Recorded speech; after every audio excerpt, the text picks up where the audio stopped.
This week's parashah begins with Yaakov escaping from home, alone and scared, both because of what he left behind and what lay ahead.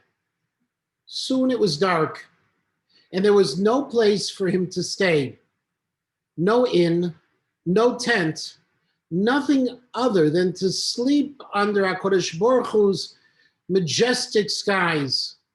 He surrounded his head with rocks for protection and to rest upon, and he fell asleep. And he had a dream. In that dream, he saw a ladder, Sulam Mutzav Arza, firmly set in the ground, Verosho Magia Hashamaima, leading up to the sky. And he saw Malachei Elokim, heavenly angels, Olim V'Yordimbo, going up and then coming down. This dream has captured the imagination of Chazal, but it startled Yaakov.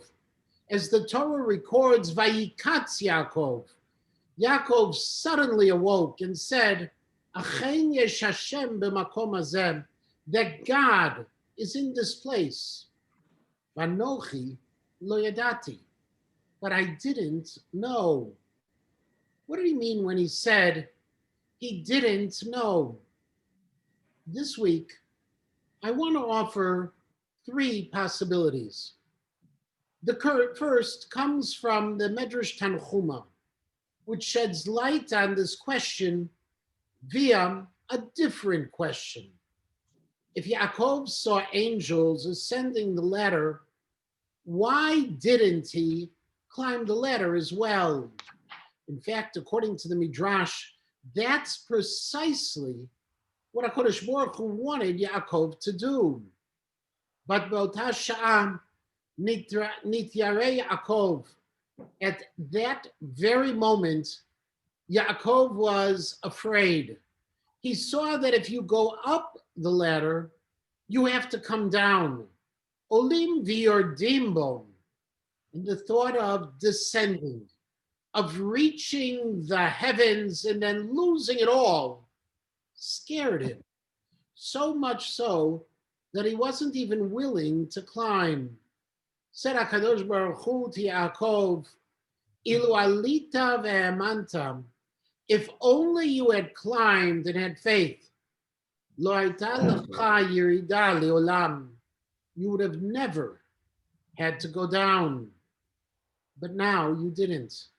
Now that you feared the unknown, your children will be enslaved to nations whom these angels protect. Said Yaakov to God, Yachol Liolam, will this decree be forever? Said God, Ve'ata tirav di Yaakov, do not fear my faithful servant Yaakov, because one day I will save you and your offspring from their captivity. And it was that dream and that exchange that startled Yaakov, awoke him from his sleep, the realization that he had missed his chance, ve'anochi lo yadati, and therefore, despite the ultimate salvation, danger lay ahead. In the Dat Mikra, commentary on the Chumash, edited by Rabbi Yehuda Kiel, there's an unusual footnote on this verse.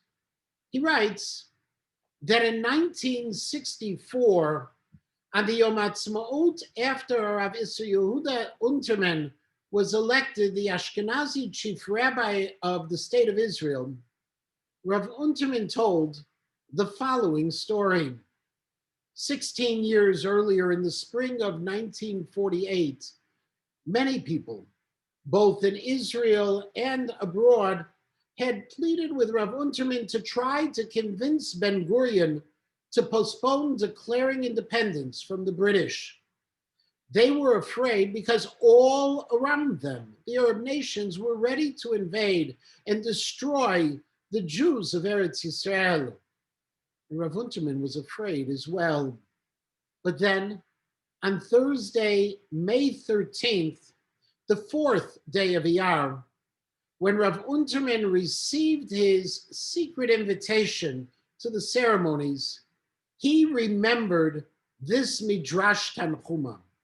And it was then that he realized that this was not the time to play it safe, not the time to avoid climbing up God's ladder, but instead, on that fateful day in 1948, it was the time to ascend and declare the state.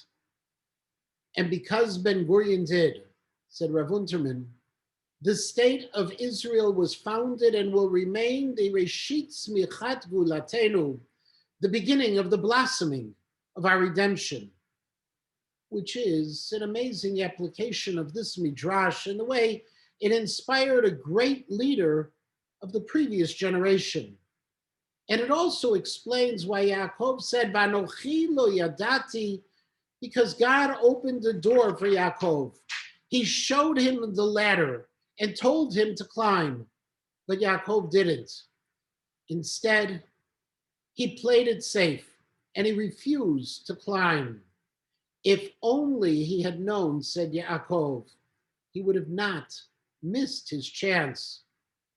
And yet, I once heard a second possible explanation of this phrase, that when Yaakov awoke and realized the opportunity he missed, he said, Achen yesh Hashem b'makom hazeh, that God is in this place, but vanochi lo yadati, not that I didn't know, but rather as va'anochi, I didn't know myself, which may mean that what caused Yaakov Avinu to jump up from his dream while it was still night was a realization that all along he had underestimated himself.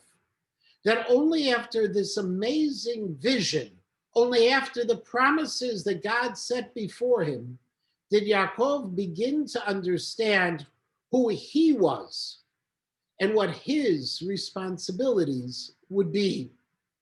And therefore, unlike the explanation of regret, this explanation suggests that the dream and its aftermath gave Yaakov courage, not only to face the unknown, but eventually to struggle with the angel, to wait for the dawn and to greet his brother Esav as Yisrael, the leader of a nascent nation. And finally, there is a third, very different approach offered by the Alter of Slobodkin, Reb Nosson Tzvi Finkel Zatzal. Said the Alter that when Yaakov saw the vision and heard the promises, he jumped up, not because of what he had missed and not because of what he now realized about himself, but rather Vayikatz Yaakov, because it was then that he realized that God was there, that this was a place of Kiddusham, but unwittingly, Vanochi lo yadati, I didn't accord this place the proper respect, lying down and sleeping on hallowed ground. Added the Alter of Slobodkin that Yaakov understood that derech eretz to others and to God are always kadma Torah, must come first, because nothing is worthwhile if it comes at the expense of treating others, or even God, without the utmost of respect. So that's why he woke up. He was shocked and ashamed for having violated the Kedusha of that place. So which is it? Did Yaakov wake up disappointed? Or did he wake up strengthened? Or maybe, did he wake up shocked and dismayed? The reality is that we'll never know. But at the same time, I would suggest that perhaps the answer is a combination of all three, because this was the moment that God prepared Yaakov to lead. And to be a leader is to understand that sometimes mistakes happen, because no one is perfect. But that the challenge of leadership is to learn from those mistakes as did Rav Unterman, and not repeat them again. Being a leader is to realize the talents you possess, to understand what you can and what you cannot do. And finally, to be a leader is to appreciate others and respect them, whether they are great or not. For a leader is defined not only by his followers, but how he treats his followers, by the derech eretz he has and the respect he conveys. And so now, as Yaakov Avinu was about to embark upon his era of leadership, what better way could there have been than to start with a dream and end with an understanding of the three lessons a leader must always remember: that perfection is in the hands of God, that determination and strength must always come to the fore, and that respect is something to be granted at all times to others. Achen yesh Hashem b'makom hazeh, said Yaakov. God is here. Vanochi lo yadati. But until now, I didn't know him, and I truly didn't know myself. Shabbat shalom.